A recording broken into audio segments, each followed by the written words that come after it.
आखिरी किताब जो आपकी ज़िंदगी बदल दे। अध्याय नंबर 24, आर्ट ऑफ सेलिंग। कई बार जब हम इंटरव्यू के लिए जाते हैं तो हमसे कहा जाता है कि ये पेन आप मुझे बेचिए। क्या वो सच में चाहते हैं कि आप उन्हें पेन बेचें या वो कुछ और चाहते हैं? आज के ज़माने में सेलिंग एक आर्ट है, एक स्किल है और जिसको भी ये आ गया वो किसी भी कीमत पे भूखा नहीं रहेगा। जिस किसी के भी स्किल सेल्स की स्किल है वो कुछ भी बेच सकता है और अगर आपने इस स्किल को मास्टर नहीं किया तो आप एक अच्छी लाइफ नहीं जी सकते। तो आज इस चैप्टर में हम आर्ट ऑफ सेलिंग के बारे में डिस्कस करेंगे। तो ये बेचने की कला इतनी इम्पोर्टेंट क्यों है, आज मैं आपको सेल की सही डेफिनेशन बताऊंगा। तो असल में सेल क्या है? सबसे सिंपल शब्दों में, अगर आपके पास कुछ है जो मुझे चाहिए और मेरे पास कुछ है जो आपको चाहिए, तो जो भी लेन देन है उसे हम सेल कहते हैं। हम हर दिन सेल में इन्वॉल्व होते हैं। एक इंटरव्यू में एक कैंडिडेट कंपनी को अपने आप को बेचता है। उस कैंडिडेट के पास ऐसी स्किल है जिससे वो कंपनी को बेचता है और उसके बदले में पैसे लेता है। वो कैंडिडेट बोलता है कि मैं आपको वो दूंगा जो आपको चाहिए। तो ये भी सेल ही है। ऐसा ज़रूरी नहीं कि सेल में हमेशा पैसा का इन्वॉल्व हो। अगर एक इंसान किसी को प्रपोज करता है और दूसरा एक्सेप्ट कर लेता है तो ये भी सेल ही है, क्योंकि दोनों को जो चाहिए वो मिल रहा है। अगर प्रोडक्ट्स बिकेंगे नहीं तो बिज़नेस नहीं होगा, क्योंकि यहाँ सेल नहीं हो रही है। आपको क्या लगता है कि कोई प्रोडक्ट आपने क्या सेल हो जाता है? नहीं, इसे करना पड़ता है और वो आप करते हैं। सेलिंग एक आर्ट है और अगर ये आपके अंदर नहीं है तो समय के साथ धीरे धीरे अपने आप आ जाती है। लेकिन मैं आपको आपके स्किल को इम्प्रूव करने के लिए मैं आपको कुछ टिप्स दूंगा। सेलिंग एक स्किल है जिसे डेवलप किया जा सकता है। मान लीजिए कि आप किसी भी प्रोफेशन में हैं तो आप बेच रहे हैं, चाहे आप इंश्योरेंस में हो, नेटवर्क मार्केटिंग में हो या फिर किसी स्टार्टअप में। सेल आपको हर जगह मिलेगा। तो बेचने में जो इंसान जितना माहिर है वो उतना ही ज़्यादा पैसा कमाएगा और उतना ही रिस्पेक्ट कमाएगा। विश्व के जो भी बड़े बिजनेसमैन हैं सभी लोग सेल्स में मास्टर हैं।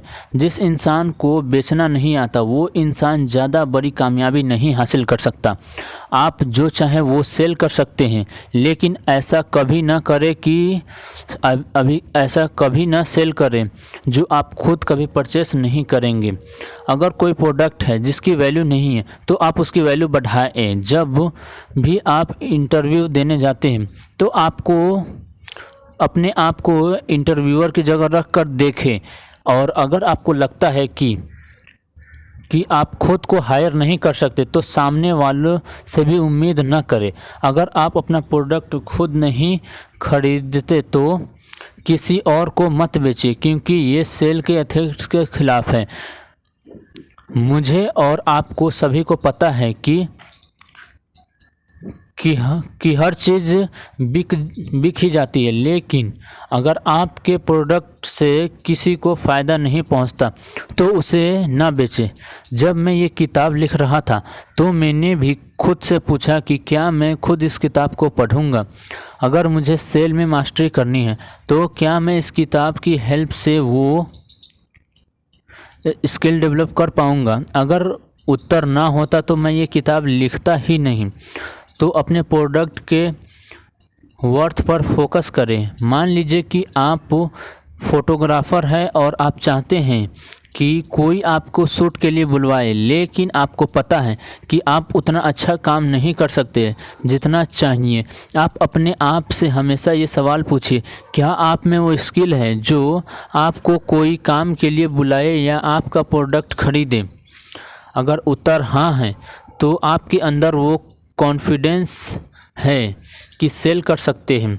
तो कुछ भी बेचने या सेल करने से पहले आप ये समझ ले कि आप वही प्रोडक्ट सेल करेंगे जो आप परचेस करेंगे, और अगर आपका प्रोडक्ट उस लायक नहीं है तो आप उसकी वर्थ वैल्यू के ऊपर काम करेंगे।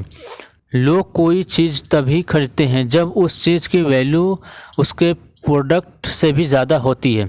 अगर आप किसी को कुछ देते हैं और उसकी वैल्यू उसके प्राइस से ज़्यादा होती है तो ही सामने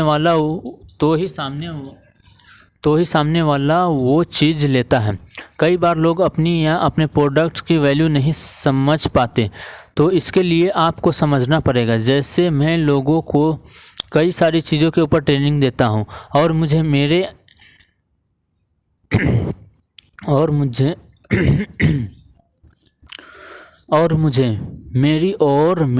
ट्रेनिंग की वैल्यू पता है। मेरे ट्रेनिंग प्रोग्राम की फ़ीस कितनी भी हो, लेकिन फिर भी लोग आते हैं क्योंकि उनको उस प्रोग्राम की वैल्यू पता होती है। हम जितनी बड़ी प्रॉब्लम सॉल्व करते हैं हमें उतना पैसा मिलता है। सेल वही है जो किसी दूसरे को आपसे चाहिए। सेल में प्रोडक्ट या सर्विस की प्राइस मैटर नहीं करती, बल्कि वैल्यू मैटर करती है। और अगर आपके प्रोडक्ट या सर्विस की कोई वैल्यू नहीं है तो इसे बनाएं। अगर हम इंसान की बात करें तो सिर्फ डिग्री लेने से उसकी वैल्यू नहीं बढ़ जाती, बल्कि अपने ऊपर काम करके और अपनी स्किल को पॉलिश करके वैल्यू बढ़ती है। मैं यहाँ आपको एक सीक्रेट बताता हूँ कि अगर आपको सेल में मास्टरी करना है तो आपको फॉलोअप में मास्टरी करनी पड़ेगी। मान लीजिए कि आप एक प्रोडक्ट बेच रहे हैं आप कहते हैं कि कोई उसे खरीदे, तो आप उस इंसान से मिलते हैं और उसे अपने प्रेजेंटेशन देते हैं। अब यहाँ से आपको फॉलो अप करना शुरू करना पड़ेगा, क्योंकि पहली बार में कोई आपका प्रोडक्ट नहीं खरीदेगा। सेल्स में लोग सेल करके ही अपना भविष्य बनाते हैं। सेल्समैन का जो फॉर्चून है वो फॉलो अप में है। बिना फॉलो अप के एक सेल्समैन कुछ भी नहीं है। बेचने की कला के साथ आपके अंदर फॉलो अप का भी टैलेंट होना चाहिए।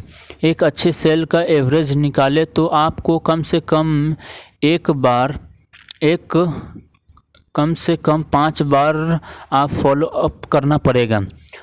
अगर आपको लगता है कि आपके प्रोडक्ट्स या सर्विस सामने वाले को फ़ायदा पहुंचाने वाली है तो आप तब तक फॉलो अप करते रहें जब तक वो पुलिस को ना बुलवा ले। आपको यहाँ अटेंशन लेनी है। बड़ी कंपनियाँ अपने प्रोडक्ट्स को प्रमोशन करने के ऊपर करोड़ों रुपए खर्च करती हैं, क्योंकि उनको अटेंशन चाहिए होता है, और अटेंशन का मतलब ही सेल है।